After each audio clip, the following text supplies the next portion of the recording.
Zomi youth singna naga support tawbagi matang de UKLF ki chairman SS Haukipna ZRA ki president Thanglempun Gauti da WhatsApp message thaduna akanba warning tawkhre kuki singda ising chawba sangde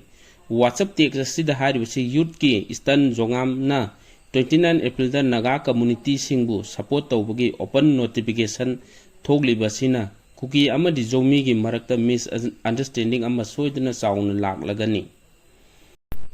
kuki gi site tagi di zomi gi youth of Eastern Zongam na thogliba notification asi yamna lali haina lawi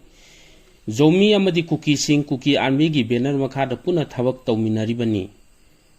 yamna thunambak siguma notification makhata na amuk thoraktanaba ZRO na warak atembiu makata na atopa naga community da support tawba yaroi haina zomi youth sing da warak atembiu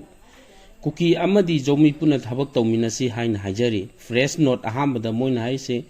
Myanmar manung dadi zomi amadi kuki puna thabak tawba ude tawminade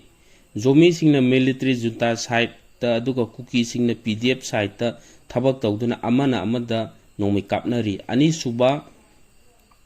press note ta kuki fight zomi hari je ko landa naga singa zomi singa yamna sauna mateng pang khibani asumna message thari ko